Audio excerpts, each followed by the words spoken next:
You don't remember the most important years of your life, not because they didn't matter. You don't remember being born. You don't remember your first breath. You don't remember the first time someone held you, or the first face you ever stared at. You don't remember your first word, your first step, or the first time you understood the world around you. But those moments happened. You were there. You were conscious. You were feeling things. You were learning faster than you ever would again. And then almost all of it vanished, like someone erased the first chapter of your existence. For most people, everything before age 3 is almost completely gone. No images, no story, no proof. This is not normal forgetting. This is a near total memory blackout. So where did your first memories go? And why did your brain hide them from you? The answer begins with one strange fact. Babies are not empty machines. A newborn can recognize their mother's voice. Before they even understand the world, they notice faces. They respond to comfort. They react to fear. So the mystery is not whether you were conscious. You were. The real mystery is why consciousness did not become memory. Because something happened during those first years. Something that affects every human being on Earth. Your brain was making a choice you never knew existed.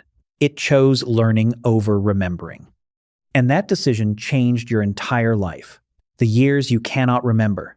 Maybe the years that shaped you the most.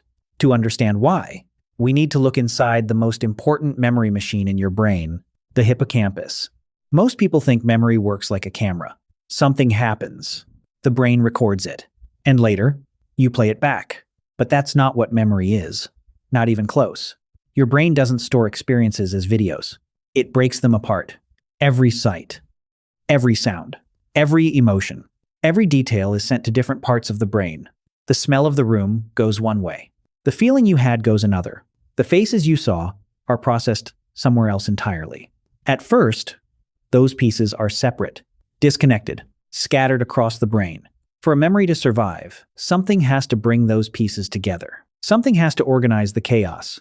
And that's where the hippocampus comes in. The hippocampus is one of the most important structures in your brain. Small, hidden deep inside your head, yet responsible for turning moments into memories. Think of it as a librarian. Every day, millions of experiences arrive. The hippocampus sorts them, labels them, connects them, and decides where they belong. Without it, experiences still happen. You still see, you still hear, you still feel. But later, you can't remember any of it. Scientists discovered this through patients with hippocampal damage. Some could hold a conversation perfectly. They could understand language, recognize people, even solve problems. But the moment a new experience ended, it vanished. A few minutes later, it was gone, as if it never happened. Their lives became trapped in an endless present. Because without the hippocampus, new memories cannot properly form. And this is where the mystery begins. Because babies do have a hippocampus. The structure is there. You are born with it. So, why can't babies remember anything? The answer is surprisingly simple. The hippocampus exists, but it isn't finished. Imagine buying a brand new computer. The hardware is installed. The screen works. The keyboard works. But the operating system hasn't been fully set up. That's the infant hippocampus. The parts exist, but the network isn't ready. The connections between neurons are still under construction. The brain is still wiring itself together. Every day, new pathways are forming. New circuits are being built. New connections are appearing by the thousands. It's one of the most intense periods of brain development in human life. And during that period, the hippocampus is struggling with a difficult job. It must learn how to build memories, while simultaneously building itself. Imagine trying to organize a library while construction crews are still building the shelves. Rooms are changing. Walls are moving. Entire sections are unfinished. Even if you place a book somewhere today, the shelf might not exist tomorrow. That's what memory formation looks like in early childhood. Experiences arrive, but the filing system is still being assembled. The brain is learning how to remember before it can actually remember well, and that means many experiences never become stable memories at all. Not because they weren't important, not because they weren't emotional, not because you weren't conscious, but because the machine responsible for storing them was still under construction. And that raises an even bigger question. If the hippocampus was slowly improving, why don't we remember age 2 or even age 3? Why does the blackout continue long after infancy ends? The answer lies in something even stranger than an unfinished memory system, something that was constantly rewriting the system itself. Neurogenesis. Your brain grows new neurons throughout your life. For a long time, scientists thought that was impossible. They believed you were born with all the neurons you would ever have. They were wrong. New neurons continue to appear, especially inside the memory system. And nowhere is this process more intense than early childhood. The infant brain is constantly rebuilding itself. Every day, every hour, every moment. New cells are being added. New connections are being formed. New pathways are being created. At first, this sounds like a good thing. More neurons should mean better memory, right? But there's a hidden problem. Every new neuron must be integrated into the existing network. The new pieces need room. The old pieces need to adjust. The entire system must reorganize itself. Imagine adding hundreds of new shelves to a library every single day. The library keeps growing, but the organization keeps changing. Books are moved. Sections are rearranged. Entire categories shift to new locations. A book stored yesterday might be difficult to find tomorrow. Not because it disappeared, because the map changed. That's essentially what's happening inside a young brain. The memory system never stops rebuilding itself, and rebuilding creates instability. Scientists believe this may be one of the biggest reasons early memories disappear. The very process that makes children incredible learners may also destroy the memories they create. It's a trade. Learning capacity in exchange for memory stability. The brain chooses adaptation over preservation, growth over storage, flexibility over permanence. And for a young human trying to understand an entirely new world, that's a surprisingly smart decision. Think about what a baby must learn. Gravity, faces, language, objects, movement, social behavior, cause and effect. Thousands of rules adults take for granted. All of that has to be learned from scratch. And it has to happen fast, faster than at any other point in life. The young brain isn't designed to remember everything. It's designed to learn everything. Memory becomes secondary. Learning becomes the priority, which creates a fascinating paradox. The years when you learned the most are the years you remember the least. You learned how people work, but you don't remember learning it. You learned how objects behave, but you don't remember learning it. You learned how to navigate the physical world, but you don't remember learning it. The knowledge remained, the memories vanished. And that raises another question. If the brain was becoming more powerful, why do our first real memories appear around age 3 or 4? What suddenly changes? The answer has less to do with memory and more to do with language. Language. At first, that doesn't sound important. After all, memories and language seem like different things, but they're deeply connected. More connected than most people realize. Think about your earliest memory, not the image itself, the story. You probably describe it using words. You tell yourself what happened, where you were, who was there, what you felt. Memory isn't just an image. It's a narrative, a story with a beginning, a middle, and an end. More importantly, it's a story about you. You are the main character. You are the person moving through time. But babies don't think that way. Not yet. They experience the present moment. Nothing else. Hungry, comfortable, curious, scared, excited. Everything happens now. There is no timeline, no personal history, no narrator, just experience.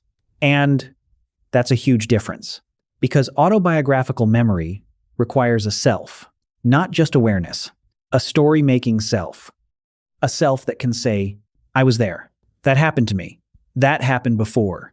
Language helps build that self. Words create structure. Words create order.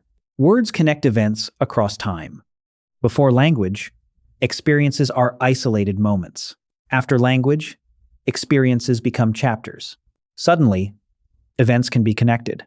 Yesterday, today, tomorrow. For the first time, the brain can place experiences onto a timeline.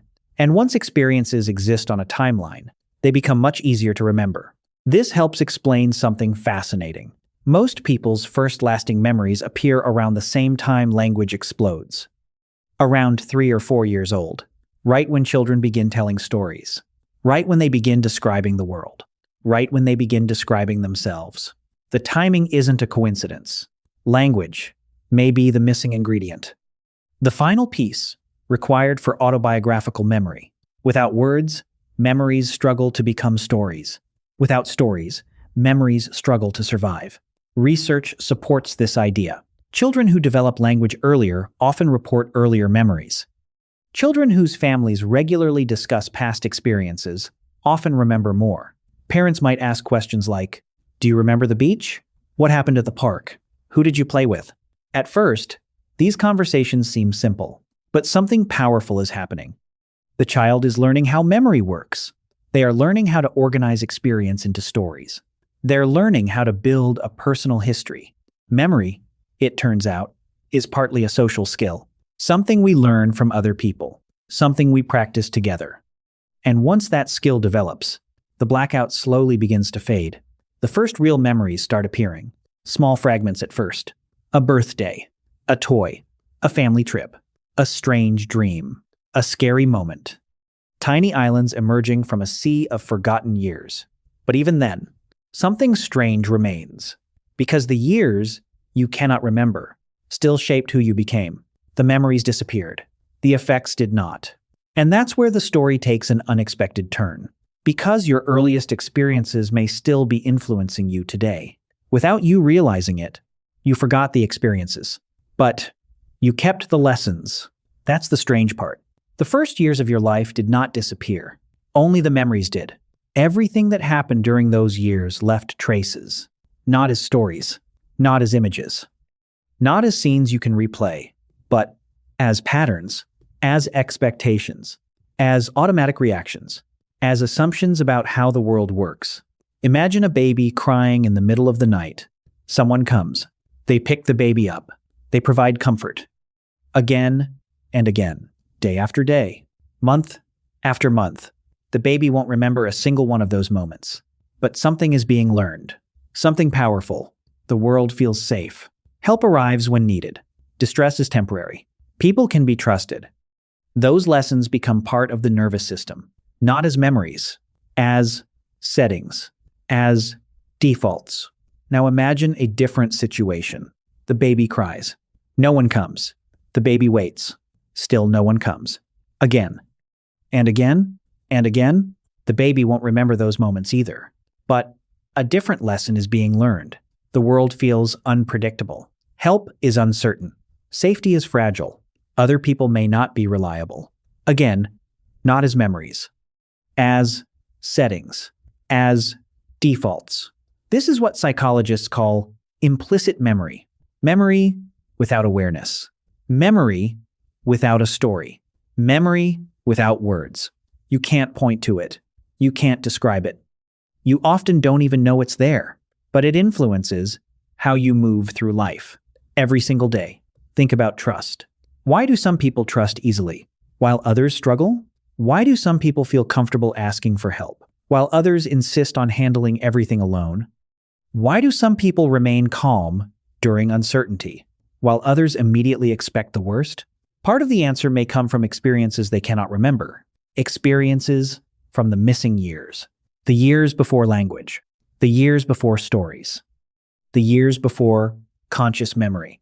The nervous system remembers what the mind forgets. And that realization changes everything. Because it means your earliest years still exist inside you. Not as memories. As architecture.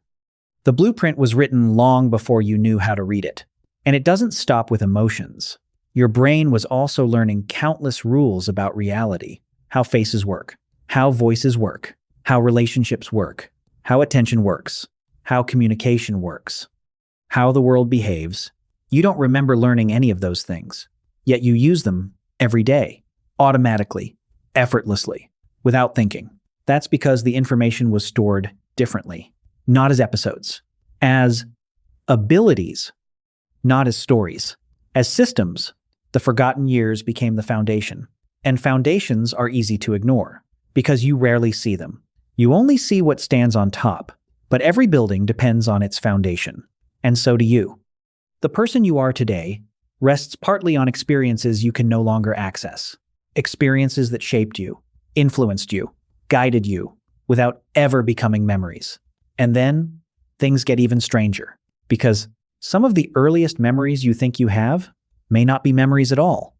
And then things get even stranger, because some of the earliest memories you think you have may not be memories at all. Think about your very first memory, the earliest scene you can remember.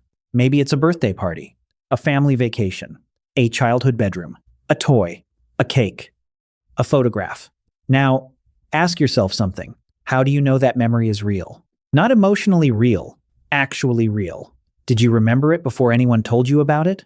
Or did someone tell the story first? Did your parents describe it? Did your relatives talk about it? Have you seen photos of it dozens of times? Because memory is surprisingly easy to manipulate. Researchers have demonstrated this many times. People can develop vivid memories of events that never happened, entire experiences, detailed scenes, specific conversations, moments that feel completely authentic, yet are entirely false.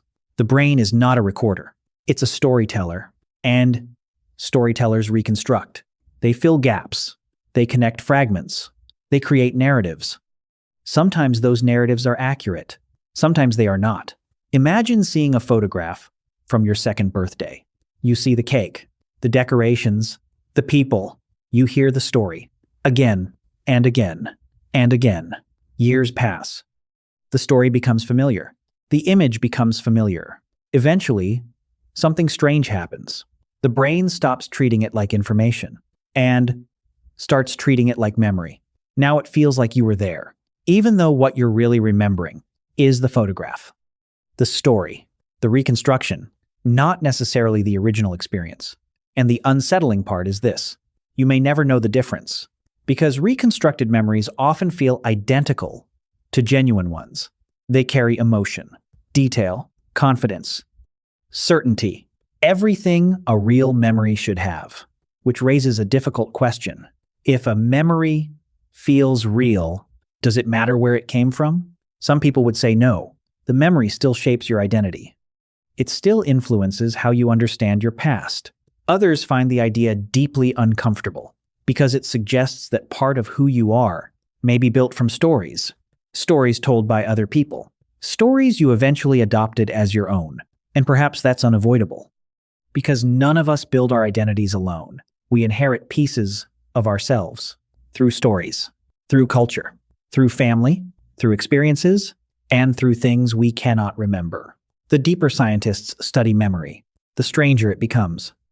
We assume memory is a window into the past, but often it's more like a reconstruction project, a constantly updated version of events, edited, rewritten, expanded, simplified, again and again throughout life. Which means the person you think you were may not be exactly who you were, and yet the effects remain the same. Because whether a memory is perfect or imperfect, the story still becomes part of you. And that's what makes infantile amnesia so fascinating. The first years of your life disappeared from conscious memory, yet they never stopped influencing you. The experiences vanished. The lessons remained. The stories disappeared. The architecture survived. Your fears, your comforts, your expectations, your habits, your assumptions about the world. Many of them began long before your first memory, long before your first story, long before the version of you that could say, "I remember." The foundations were already being built, quietly, in the dark, beyond the reach of conscious memory. And there is something strangely comforting about that, because it means the missing years were not wasted. They were not empty. They were not lost. They were the years that built everything else, the years that taught you how to learn, how to trust, how to communicate, how to navigate reality. The years that turned a newborn into a person. You don't remember those years, but those years remember you. They are still there, hidden beneath the surface, quietly shaping the way you see the world. Every single day, the most important years of your life happened. They mattered. They changed you. You just weren't allowed to keep the receipts.